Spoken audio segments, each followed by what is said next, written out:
Now, what do you see?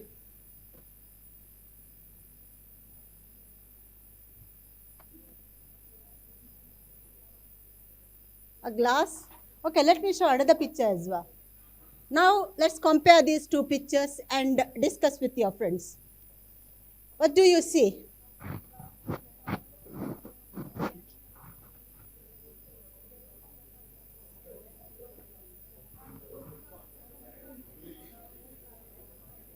One full cup and one empty glass. Any other thoughts?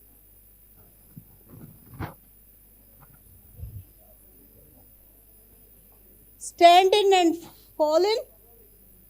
Yes. Any other thoughts? Husni, what's your idea? I know your name, that's why I call it loud.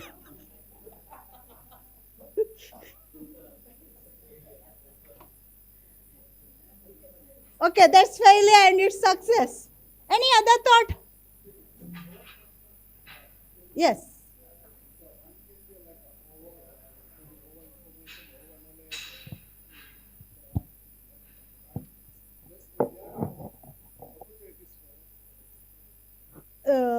For this person or this person? Okay, so the one who is like fell down has more opportunities? Any other thought? How about students?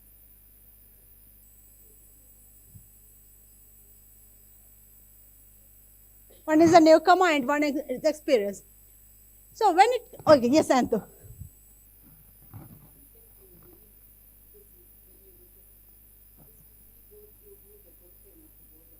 If, okay, you see the container. A very good observation.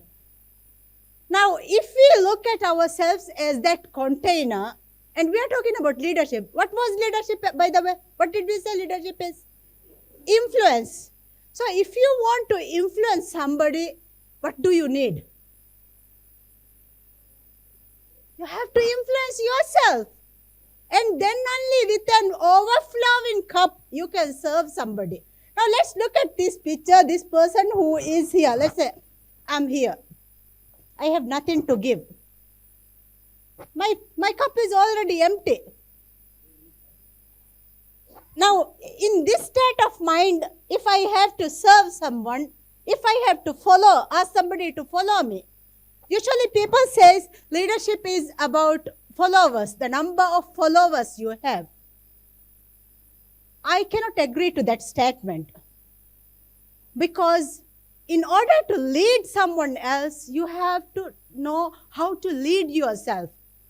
You wake up in the morning with a bad mood, and then you go and face your colleagues.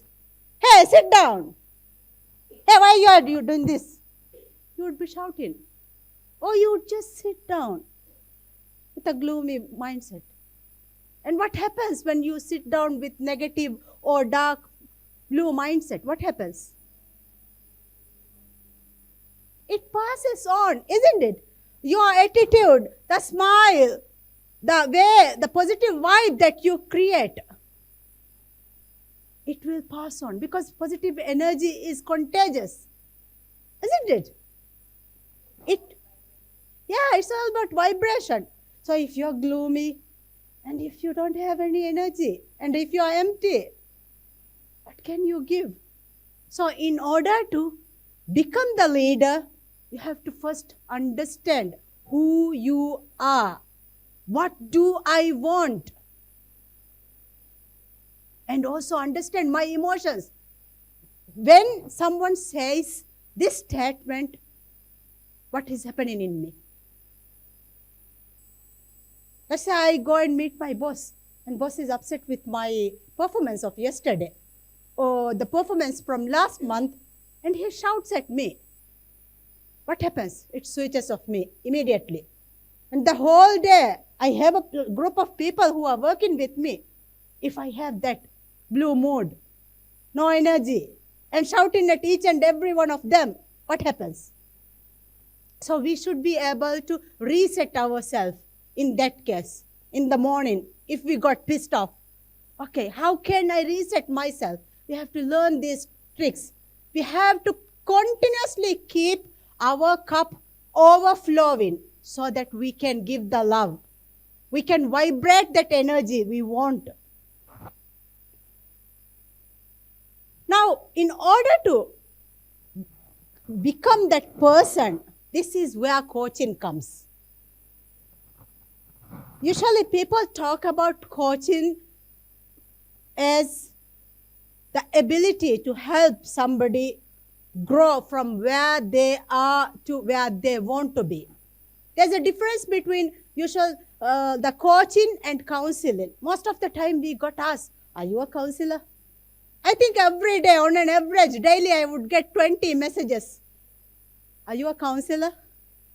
And when I say I'm a coach, some people will not respond to me because they don't know what coaching is. They're looking only for a counselor. But if I bring the person and sit down, oh, I need a coach. I want to grow. I don't want to be doomed and sitting like this, not doing anything. But we think we are depressed. We think we are anxious. We continuously say, I am going through depression, although we are having a hard time. We label ourselves as depressed. And the more you say it, the more you express, the more you talk to people who are depressed, what happens? It will drain your battery day by day. So you need a coach in your life. And according to International Coaching Federation, this is their definition. They say it's a thought-provoking and creative process that inspires them to grow professionally and personally. So it's always first personally. Personally, you have to grow. You have to make that cup overflowing. And then only you can go and serve people. Because leadership is about that servant leadership. Selfless person who is willing to work with extraordinary people. You all are extraordinary people. Do you agree that? Let's pat yourself here and say, I'm extraordinary.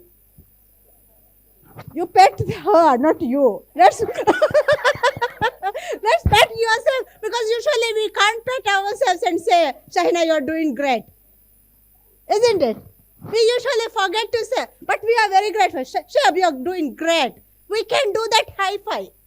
But if we have to say that to ourselves, Shaheena, I love you. Shaheena, you're beautiful. We cannot say. And for the last 6 years, one thing I have done every day in the morning is I look at myself on the mirror and I say, Shaheena, you're beautiful. Shaheena, you're amazing. Shaheena, you can do it. I've gone through a lot of things. But I have that high energy because I keep telling myself, nobody will come to cheer me up. Nobody can be there. Now Kirba, he is I see him as my coach. I met him in 2019 when he came to Maldives the first time. We went for a run. And after that run, like every 6 months, maybe he would send me a message, a hi, we would have that interaction. But whenever I get that message from him, it's magical. I'll tell you the magical part also. So that's what coaching can do for someone. The coaching, that process, thought-provoking process. Now when we talk about coaching, somebody might think, okay, Shaheena is an expert, so she can sit in front of me. So I'm sitting in front of Hidayah, and then like the expectation is Shaheena should tell Hidayah. But that's not coaching. That's mentoring. I have 25 years experience. I can talk to Hidayah and say, okay, this is what I did when I failed. Or this is what I did to succeed. And if she is willing to listen to me and do what exactly I did, that's mentoring. But coaching means I can sit in front of the person and ask the right question, let the person think aloud, let the person go deep within into themselves and discover that true potential. I think there's a saying by Henry Ford, whether you think you can or you cannot. Either way, you are right. I believe that I can pull up this conference. And here you are all sitting. I was sitting in Jeddah when I planned this one. But here you are all gathered. And we have done it. It's all because of that amazing team who believed in my vision that we are here and we are doing this today. It's because I believed I can do it. When I started coaching and when I was mocked, are you a football coach? I still believed I can do it. And this is the second symposium. I wanted to have a certified coach in each and every island of Maldives. And then they mocked me. How can you do it? Now today we are graduating 12 students. Last year we graduated 16 students with our own program. That's the power of believing in your vision. Because it wasn't somebody who sat with me and guided me. It was usually books that has helped me to think. Whether it's a book, whether it's a podcast or a YouTube video or somebody sitting in it. If the thing is helping you to think, to ponder, to go deep within you and ask the question, think about it. What do you want? At the age of 29 years, not 39 years, 29 years, like almost 30 years, I created a goal for my 65th birthday. And every day, whether I am challenged, whether I have nothing to eat, there were days in the last couple of years where I had nothing to eat as well, where I felt that I didn't have a roof over my head. But I was able to wake up and stay motivated because I know what I want to do on my 65th birthday. That's the power of coaching. That's what a book did for me. So this is what coaching is about.